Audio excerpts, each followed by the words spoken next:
Пожарная безопасность превыше всего, а если речь идет о местах массового скопления людей, тем более. В связи с этим в Ингушетии проводились профилактические мероприятия во всех торговых центрах и рынках республики. Особое внимание при проверке было обращено на систему автоматической противопожарной защиты и эвакуации людей при пожаре. Обсудить эти вопросы сегодня собрались в администрации главы республики. Там прошло совещание под председательством Минузбека Евкурова. Как отметил вице-премьер Истрапил Латыров, по поручению главы была создана рабочая группа, куда вошли как представители власти, так и надзорные органы. В результате проверок были закрыты 6 рынков ввиду выявления нарушений, допущенных владельцами объектов.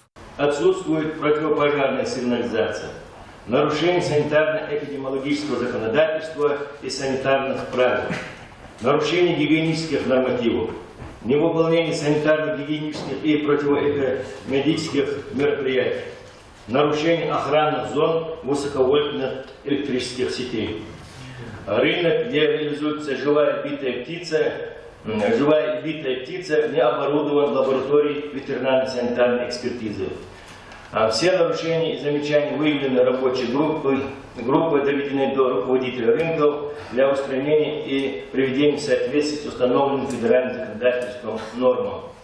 Эта работа будет продолжаться по всем остальным рынкам.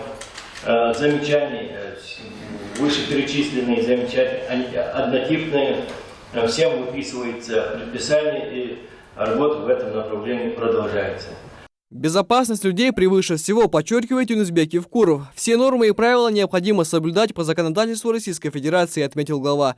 Во время совещания Юнусбек Евкуров призвал глав муниципальных образований более ответственно подходить к вопросам функционирования рынков и проводить более тщательную проверку совместно с надзорными органами. А самих хозяев рынков и торговых центров призвал исправить выявленные нарушения в кратчайшие сроки, тем самым давая людям возможность приступить к своей работе.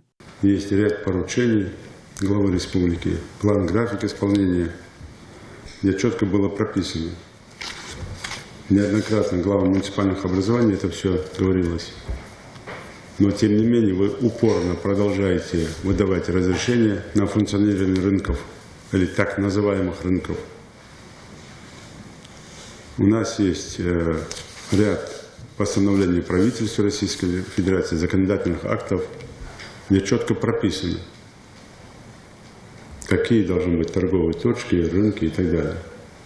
Каждый здесь сидящий, в том числе хозяин рынка, руководитель, когда-то брал землю или помещение с конкретными условиями. Было время, когда мы по рынку ходили в резиновых сапогах, в грязи, в воде, а там в основном торгуют, женщины стоят.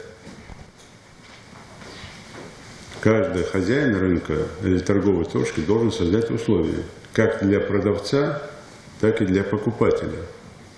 Так была поставлена задача. Почему в Москве, в других регионах Российской Федерации все сносится и строятся современные, хорошие, крытые торговые центры? Пожалуйста, кто вам мешает это делать?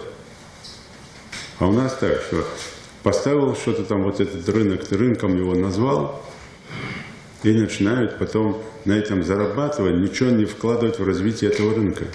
Поэтому всех касается глав муниципальных образований и надлежащих органов. Работать жестко, но при этом дать время. А многим давалось время на исправление. Дать время, чтобы еще раз исправить ситуацию.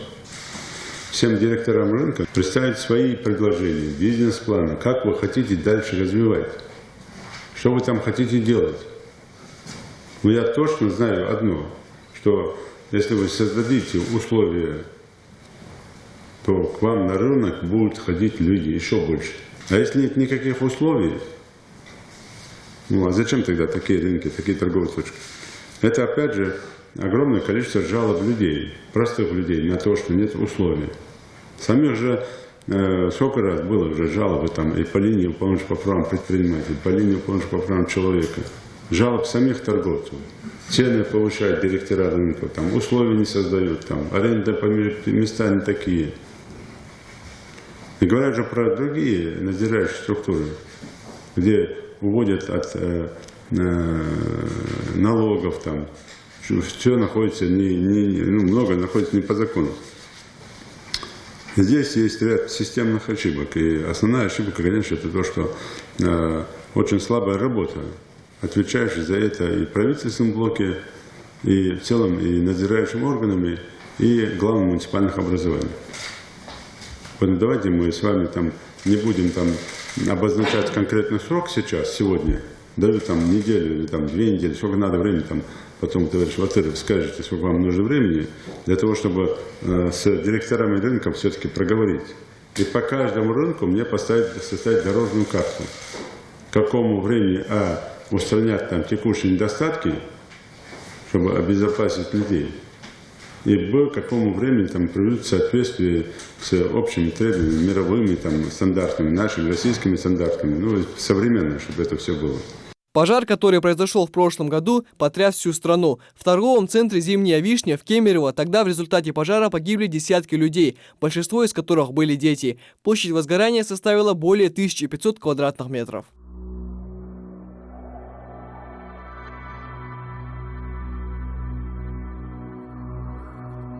Трагедия всколыхнула тогда всю Россию, после чего началась массовая проверка во всех торговых центрах и рынках страны. Наша республика не стала исключением. В ходе проверок повсюду выявлялись нарушения, связанные с эксплуатацией помещений противопожарной техники безопасности. К примеру, в так называемом «синем здании» фабрика были обнаружены нарушения подобного рода, из-за чего прокуратура региона было принято решение о приостановлении деятельности этого комплекса на неопределенное время. Были предписания, предписаны МЧСниками. Нас закрыли. Но нас закрыли, потому что очень много нам надо было доделать. Недоделки у нас были вот, по пожарной безопасности. Но мы стояли закрыты целых 3 месяца.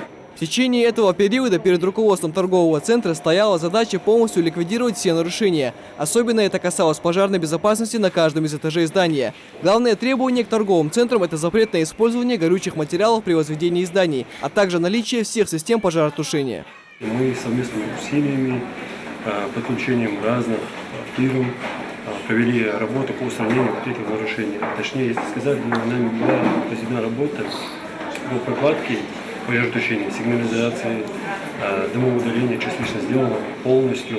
Была произведена разводка, подключены датчики, спринклера. В основном всю работу сделали. Теперь практически во всех торговых павильонах и коридорах находятся огнетушители, развешаны планы эвакуации. Через каждые несколько метров висят указатели, на которых показано, в каком направлении двигаться в случае ЧП. Также в подвальном помещении установили водонасосную станцию, которая вкупе с системой пожаротушения в случае необходимости сможет подать нужное количество воды на все этажи здания. Кроме того, везде предусмотрены пожарные выходы. После того, как все замечания были устранены, в торговый комплекс приезжали сотрудники Роспотребнадзора, которые также провели проверку здания и выявили ряд нарушений по части санитарно-эпидемиологической ситуации в помещениях торгового комплекса. Но эти проблемы были также решены в кратчайшие сроки. Первое – это поставили баки современные, с евробаки, точнее, с закрывающимися крышками. И потом в дальнейшем мы исправили водоснабжение, чтобы была горячая и холодная вода. Третье, нами размещена информация о том, что привлечение к трудовой деятельности иностранных граждан на территории Российской Федерации. Руководство торгового центра «Фабрика» обещали впредь не допускать упущений по части пожарной безопасности и соблюдать все предписанные санитарные нормы. А что касается торгового дома 21 век, то здесь также были выявлены аналогичные нарушения, в связи с чем он до сих пор закрыт. Сейчас сотрудники торгового центра занимаются их устранением, и в скором времени здание будет вновь открыто для посетителей. Но теперь им больше не придется опасаться за свою жизнь и здоровье. А тем арендаторам помещений, которые на время закрытия этих рынков остались без работы, будут предоставлены места на других рынках города, где арендная плата будет снижена. Руководство республики держит этот вопрос на личном контроле. Необходимо понимать, что это делается в первую очередь для безопасности как самих продавцов, так и для посетителей и мест массового скопления людей. Жителям республики достаточно вспомнить крупные пожары, которые произошли на этих же рынках в 2015 и 2017 годах, а различные противоправные действия, призывы перекрытия дорог, нарушения при проведении публичных мероприятий не разрешат сложившуюся ситуацию. Просто рынки необходимо привести в порядок. Михаил Тангиев, Светлана Томова, Султан Булгучев. Новости 24.